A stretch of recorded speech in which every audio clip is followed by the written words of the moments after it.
Bom dia, meus amigos. Hoje, então, o tema do nosso café da manhã será a tetralogia de Fallot. A gente sabe que quando a gente se depara com uma cardiopatia congênita, a grande preocupação que eu tenho é tentar saber, essa apresentação é uma apresentação cianótica ou essa apresentação é uma apresentação acianótica? Isso é muito importante. O que é uma apresentação cianótica?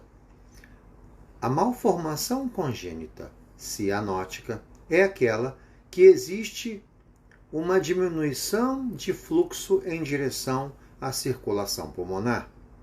Já uma malformação acianótica é aquela onde existe até mesmo aumento de fluxo para a circulação pulmonar. Então, a primeira coisa que eu preciso definir é isso.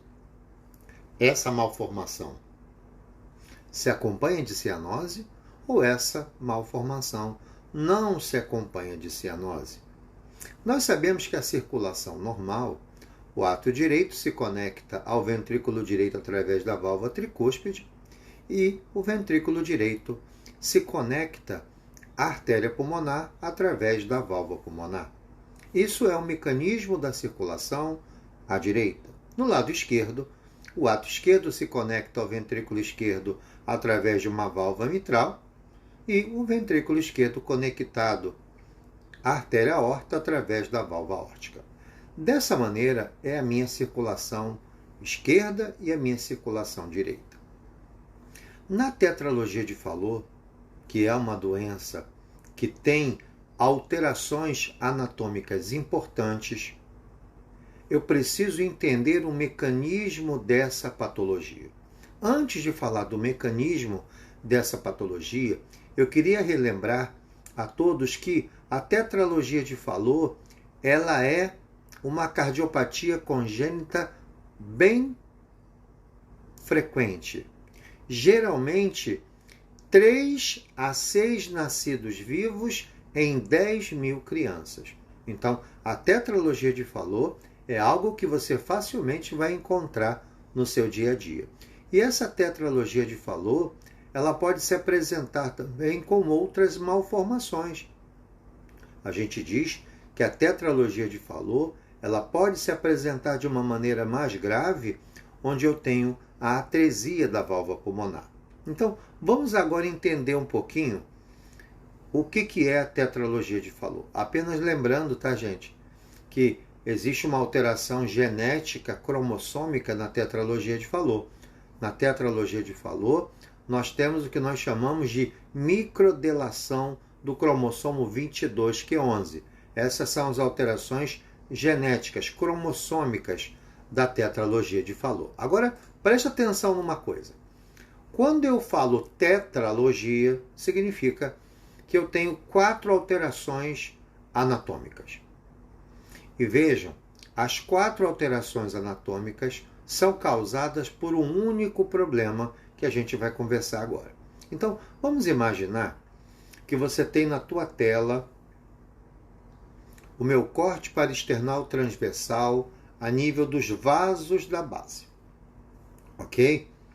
Estou vendo lá minha aorta bonitinha no centro da imagem. A região anterior da aorta é a região conhecida como septo conal. Então, na tetralogia de Fallot, acontece uma alteração embriológica que esse septo conal ele se desvia anteriormente. Então, vejam, eu estou no meu corte transverso, estou com a minha aorta no meio, e quando nós olhamos para esse transverso, eu observo isso aqui, ó. O septo conal se deslocou. Veja, quando essa região do septo se deslocou, olha lá, ó, ele criou uma comunicação interventricular, ok? Lembra que aqui eu tenho a aorta, lado esquerdo, e aqui eu tenho o lado direito, ventrículo direito. Então, quando eu tenho a tetralogia de Fallot, aconteceu, olha, um desalinhamento, ok? Esse desalinhamento vai causar o quê, gente? Preste atenção. Aqui, ó, está o trato de saída do VD. Então, veja, quando eu desalinho anteriormente o septo conal, eu acabo estrangulando essa via de saída. Então, o desvio do septo conal anterior, ele se desloca anteriormente, ele vai gerar um estreitamento no trato de saída do VD. E esse estreitamento, obviamente, ele está atrás da válvula pulmonar. Perfeito isso? Então, a primeira alteração anatômica eu já tenho, que é a estenose infundibular, ok? Uma estenose causada pelo desvio anterior do septo conal. Mas veja, se eu agora gero uma via de saída mais estreitada, o que vai acontecer com o ventrículo direito? Ele vai precisar fazer mais força, ele luta agora com uma resistência nessa região do trato de saída do VD muito alta.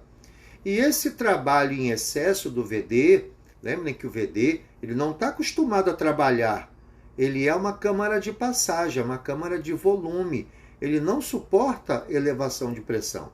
Quando essa resistência a nível do trato de saída do VD, quando ela começa a aumentar porque estreitou o trato de saída, o VD começa a fazer mais força e ele começa a desenvolver uma hipertrofia das suas paredes. Lembrem que o VD ele tem uma parede que não deve medir mais do que 4 a 5 milímetros. A partir do momento que eu tenho esse estreitamento do trato de saída do VD, eu vou começar a hipertrofiar a parede do VD, que é a segunda alteração anatômica da tetralogia de Fallot. Mas vamos relembrar, quando agora o septo conal se deslocou, eu tenho uma CIV, que é o terceiro achado da minha tetralogia de Fallot. Só que essa CIV não é uma CIV simples, como se eu tivesse apenas um orifício, um buraco entre o VD e o VE. Na verdade, eu tenho uma CIV por desalinhamento, ok? E esse desalinhamento, ele acontece aonde? Ele acontece logo abaixo da válvula aórtica. Então, existem livros que falam que a CIV da tetralogia de Fallot é uma CIV subaórtica, porque eu estou atrás da válvula aórtica. Agora, presta atenção. Uma das coisas que eu preciso lembrar é o seguinte. Quando eu tenho esse desalinhamento esse causado pelo deslocamento do septo conal anteriormente, esse desalinhamento eu preciso avaliar direitinho qual é o tamanho desse degrau, qual é o tamanho desse desalinhamento. Se esse desalinhamento tiver menos do que a metade do tamanho, se ele tiver menos que a metade do tamanho da aorta, beleza, eu estou de frente realmente da tetralogia de Fallot. Porém, se esse desalinhamento ele for maior do que a aorta, do que a metade da aorta, eu estou de frente de uma dupla via de saída do VD. Então, presta atenção. Não é só identificar que houve o desalinhamento. E lembrem, né, amigos? Esse desalinhamento do septo conal, na tetralogia de Fallot, é um desalinhamento onde o septo conal se desloca para cima anteriormente. Vai dar a tetralogia de Fallot e também pode ser a apresentação da dupla via de saída do VD. Mas existe uma condição onde esse septo ele se desloca para baixo, ou seja, a parede anterior da aorta, lá no nosso corte longitudinal, ela tomba. Se ela desloca para trás posteriormente, agora, ao invés de gerar um estreitamento do trato de saída do VD, agora ele causa um estreitamento do trato de saída do VE.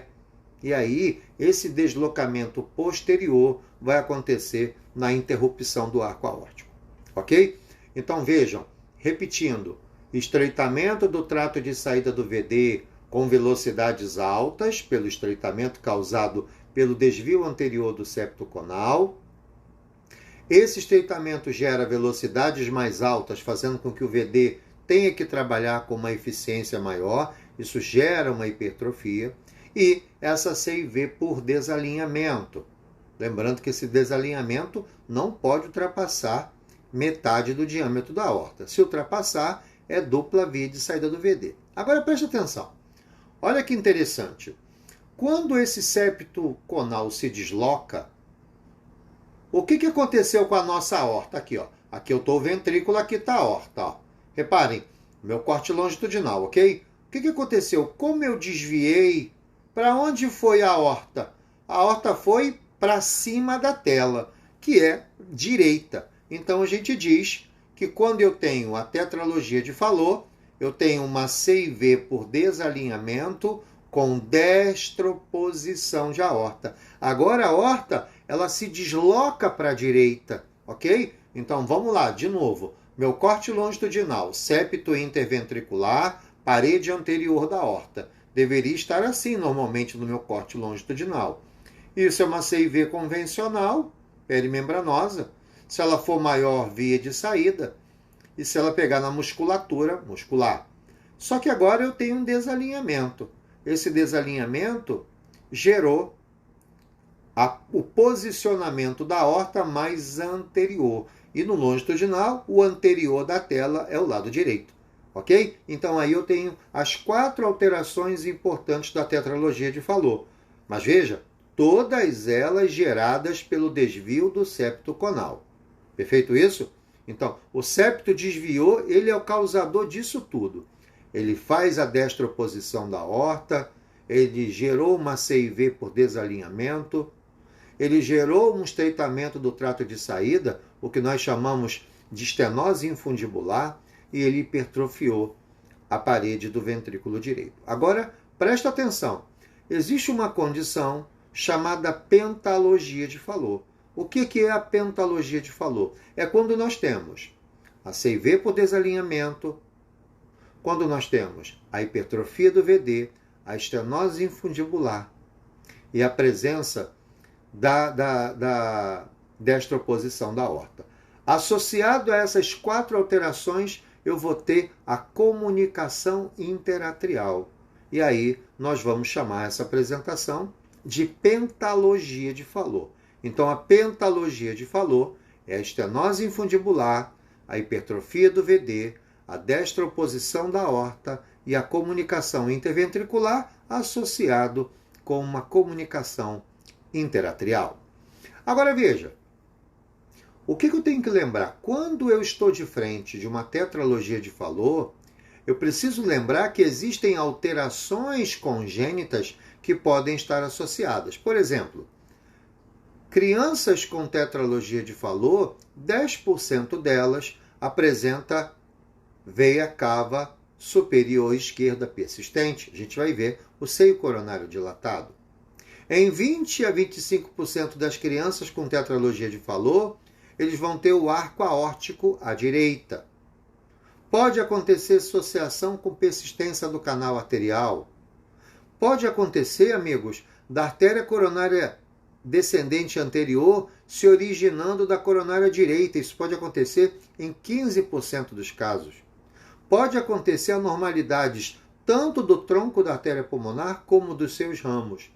E lembrem, também pode acontecer associação desses achados do Fallot com achados do defeito do septo atrioventricular, que nós sabemos é um defeito congênito bastante frequente nas crianças portadoras de síndrome de Down. Ok? Então, é isso que eu preciso compreender. Existem alterações anatômicas clássicas causadas por um desvio da região do septo conal e existem malformações que podem estar associadas a isso. Agora preste atenção. Quando a gente olha o shunt da tetralogia de Fallot, é um shunt esquerda-direita, ok? Eu tenho essa CIV, a resistência vascular pulmonar é mais baixa do que a resistência vascular sistêmica, o sangue teoricamente se desloca do lado esquerdo para o lado direito. Então o fluxo da CIV é um fluxo esquerda-direita. Ok isso? Agora preste atenção. Quando eu vou começar a aumentar as resistências vascular pulmonar, quando eu começo a aumentar as pressões do lado pulmonar, pressão média, pressão sistólica e pressão diastólica. O que vai começar a acontecer com esse shunt? Esse shunt vai começar a diminuir a sua intensidade. Por quê? Eu tinha um shunt esquerda-direita, por quê? Porque o gradiente entre o VE e o VD existia.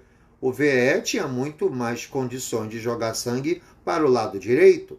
A partir do momento que as pressões do lado direito vão se aumentar, isso vai começar a diminuir a intensidade desse shunt. Ok isso? E aí, diminuindo a intensidade desse shunt, eu começo até mesmo em quadros mais avançados, eu posso começar a ver o shunt bidirecional, passando de um lado para o outro. Num momento do ciclo, ele vai da esquerda para a direita, e num outro momento do ciclo, ele vai da direita para a esquerda. Então, eu preciso lembrar isso, ok? Todas as vezes que você encontrar uma criança com tetralogia de Fallot, onde você identifica o shunt direita e esquerda, automaticamente existe a indicação cirúrgica. Você precisa intervir cirurgicamente nessa criança, ok? Agora presta atenção.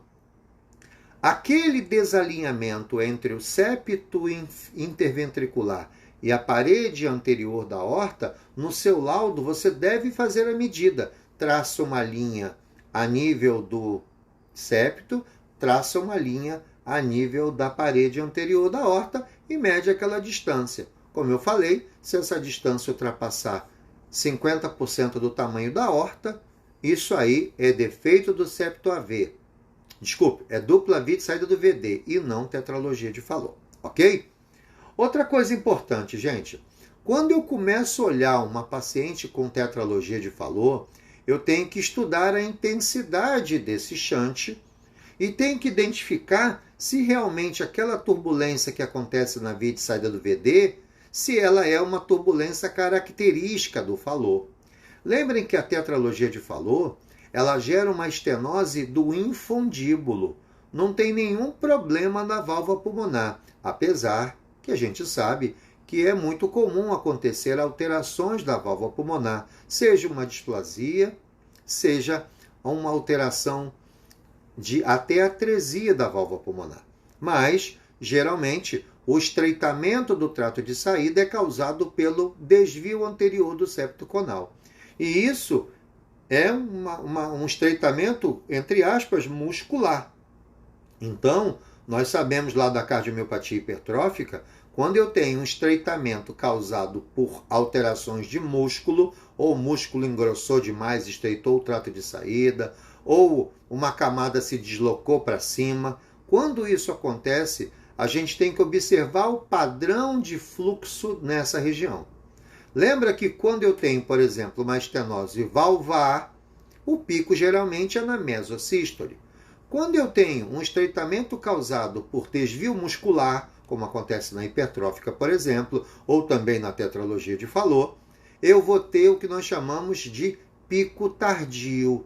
O pico, quando eu analiso o gradiente através dessa região, você vai observar que ele se apresenta, o pico, logo no final da sístole. Ele não é mesosistólico, ele é telesistólico. Ok? Então isso eu tenho que lembrar quando eu olho o paciente com tetralogia de Fallot, ele tem essa apresentação de um pico tardio. E lembrem, gente, nós temos alguns tipos de CIV que podem ser apresentadas na tetralogia de Fallot. Nós sabemos que em 74% dos casos, a CIV é dessa maneira que eu te falei, é uma CIV por desalinhamento anterior. Mas veja, ela pode ser uma CIV perimembranosa sem continuidade fibro-aórtica tricúspide, e essa vai ser 18%. Pode ter alterações do septo atrioventricular, gerando uma malformação abaixo da válvula aórtica, 2%, e ela pode ser também uma CIV de entrada da válvula tricúspide com straddling, em torno de 1%. Mas veja, a grande maioria das apresentações será uma CIV por desalinhamento. Um desalinhamento entre o septo interventricular e a parede anterior da aorta, causada pelo desvio anterior do septo conal. Ok, gente? Agora veja, a partir do momento que a criança com tetralogia de Fallot, se ela começa a diminuir a intensidade do seu shunt esquerda-direita, quando ela começa agora a aumentar as resistências e as pressões pulmonares, o que vai aparecer? A cianose. Então, a tetralogia de Fallot é uma condição acianótica, ou com uma atresia pulmonar. Se eu tenho isso, o meu shunt vai ser esquerda-direita ou direita-esquerda? Não tem como meu shunt ser esquerda-direita, uma vez que não passa sangue através da artéria pulmonar. E aí, gente, eu preciso começar a raciocinar. Se não tem sangue passando para o pulmão porque a válvula pulmonar é atrésica, o que eu vou ter que fazer?